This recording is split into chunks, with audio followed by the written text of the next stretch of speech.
अस्सलाम वालेकुम जी। Welcome to Asha recipes. आज मैं आपके साथ बहुत ही ज़बरदस्त, बहुत ही यूज़फुल सी एक DIY समर मॉइस्चराइज़र, ये DIY समर क्रीम, कुछ भी कह सकते हैं आप इसको, इसकी बहुत ही ज़बरदस्त सी रेमेडी शेयर करने जा रही हूँ। आइए मैं दिखाती हूँ आपको मैंने इसे कैसे रेडी किया है। अस्सलाम वालेकुम जी। Welcome to Asha recipes. आज मैं आपके लिए बहुत ही एक ज़बरदस्त DIY मॉइस्चराइज़र, ये DIY समर क्रीम, कुछ भी कह सकते हैं आप इसको, इसकी रेमेडी लेके आई हूँ। ऑल स्किन टाइप्स है ये रेमेडी, ये मॉइस्चराइज़र या समर क्रीम। तो इसके इसके इंग्रेडिएंट आपको दिखा देती हूँ। तो इसमें सबसे पहले मैं इसमें यूज़ करूँगी जी एलोवेरा जेल। किसी भी अच्छी ब्रांड का आप एलोवेरा जेल यूज़ करें। नंबर 2 पे इसमें सबसे ज़रूरी, बहुत ज़्यादा ज़रूरी इंग्रेडिएंट है जी रोज़ वाटर जाएगा इसमें।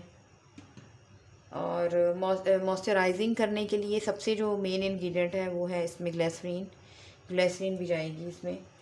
अच्छा जी, ऑलिव ऑयल और आमंड ऑयल या कोकोनट ऑयल, इनमें से कोई भी एक ऑयल आप डाल सकते हैं, या चाहें तो 2 या 3 कुछ भी डाल सकते हैं। इनमें से जो ऑयल आपको सूट करता है आप वो यूज़ करेंगे। अच्छा जी, इसके बाकी जो मैं इसमें यूज़ कर रही हूँ वो है कैस्टर ऑयल, ये लाजमी जाएगा। ये जो 3 आपको मैंने ऑयल दिखाए उनमें से आप 1 यूज़ करें या 2 यूज़ करें या तीनों यूज़ करें, आपकी मर्ज़ी है। लेकिन जो रोगने अरंड है जिसको बोलते हैं कैस्टर ऑयल, ये इसमें लाजमी जाएगा। अच्छा जी, उसके अलावा ग्लिसरीन बहुत ज़बरदस्त मॉइस्चराइज़र है। देर तक आपकी स्किन को जो है मॉइस्चराइज रखने में सबसे ज़रूरी इंग्रेडिएंट जो है वो ग्लिसरीन है, तो ये भी जाएगा इसमें। मेरे पास यहाँ पे जी है एसेंशियल ऑयल्स, जिसमें मेरे पास एक है रोज़मेरी और एक है मेरे पास जोजोबा ऑयल। ये ऑप्शनल हैं दोनों ऑयल्स, अगर आप यूज़ करना चाहते हैं तो करें। इसके जो असरात हैं, इफ़ेक्ट हैं, वो और ज़्यादा अच्छे हो जाएंगे, तो मैं ये डाल रही हूँ। इसके अलावा मेरे पास लेमन ऑयल है, तो मैं वो भी डालूँगी। आपको इचिंग वगैरह का मसला नहीं रहता है और बहुत ही अच्छी हो जाती है आपकी स्किन। तो मैं इसमें दोनों यूज़ करूँगी, 2 ड्रॉप्स। अगर आपके पास ये नहीं है तो कोई ज़रूरी नहीं है, आप जो मैंने ऑयल बताएं उसमें से भी यूज़ कर सकते हैं। तो शुरू करते हैं अपनी क्रीम तैयार करना। सबसे पहले हम इसमें डालेंगे एलोवेरा जेल। एलोवेरा जेल मैं इसमें ले रही हूँ तकरीबन 2 टीस्पून। ये आप बड़े आराम से ये 1 मंथ के लिए फ्रिज में जो है स्टोर करके रख सकते हैं गर्मियों में। तो मैं उतनी बनाऊँगी जितनी मुझे यूज़ करनी है, कम से कम दिन के लिए।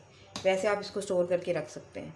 ये हो गया जी एलोवेरा जेल। मैं शामिल कर रही हूँ 1 टीस्पून भर के जिसको कहते हैं रोज़ वाटर।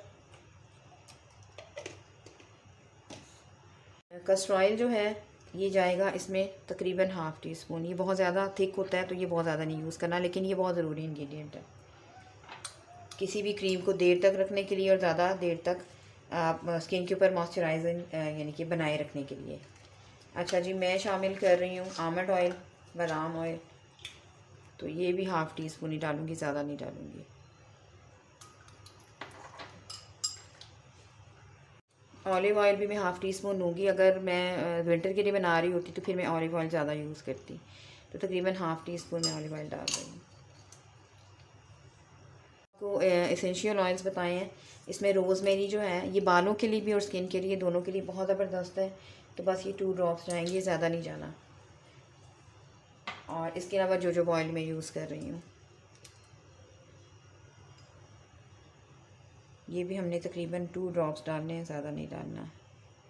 जो एसेंशियल ऑयल्स होते हैं वो बहुत कम डलते हैं, लेकिन उससे इफ़ेक्ट जो है बहुत अच्छा आते हैं स्किन के ऊपर। अच्छा जी, मेरे पास लेमन का तेल भी है। ये एसेंशियल नहीं है लेकिन बहुत ही ज़बरदस्त रहता है और खुशबू भी बहुत ही अच्छी आ जाती है। ये भी 2 ड्रॉप्स जाएंगे। ये ब्लीचिंग एजेंट के तौर पे भी काम करता है और स्किन शाइनर के तौर पे भी काम करता है। ये ये आखिरी इंग्रेडिएंट है जो मैं इसमें शामिल कर रही हूँ, और ये है जी रिवाज यूके का जो सन ब्लॉक। मैंने इसका रिव्यू भी किया आपके साथ और आपको मेरा रिव्यू बहुत अच्छा लगा है। इसको एक क्रीमी टच देने के लिए, क्रीम का टच देने के लिए, मॉइस्चराइज़र का टच देने के लिए 1 टीस्पून मैं इसमें ये भी शामिल करूँगी। ये ऑप्शनल है, इसके बगैर भी आप क्रीम तैयार कर सकते हैं। अगर ये नहीं आप यूज़ करना चाहते तो आप जो विटामिन ई के जो कैप्सूल होते हैं वो भी यूज़ कर सकते हैं। मिक्स कर दें। आप देख सकते हैं बहुत ही खूबसूरत सा, बहुत ही क्रीमी सा टेक्सचर आ जाता है, तो इसलिए मैं ये डालती हूँ। इसकी जगह पे आप नेविया भी यूज़ कर सकते हैं ये क्रीम बनाने के लिए। खूब अच्छी तरह से इसको हम बीट करेंगे।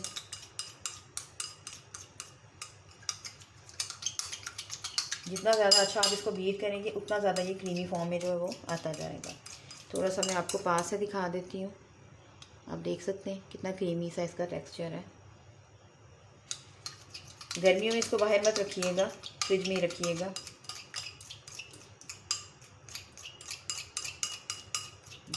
ये ऑल स्किन टाइप्स के लिए है, लेकिन इसको यानी कि जो नॉर्मल स्किन है, ड्राई स्किन है, वो भी यूज़ कर सकते हैं, लेकिन एक्नी प्रो स्किन के लिए जो है वो ये नहीं है।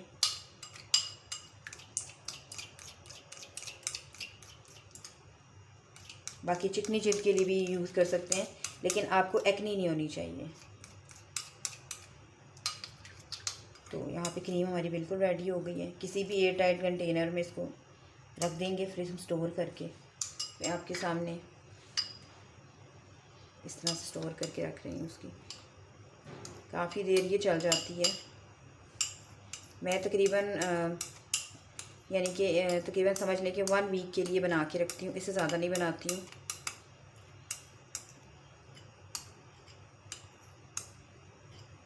और ये बहुत ही ज़बरदस्त सी जो हमारी क्रीम है, मॉइस्चराइज़र है, कुछ भी कह सकते हैं आपको, ये रेडी है।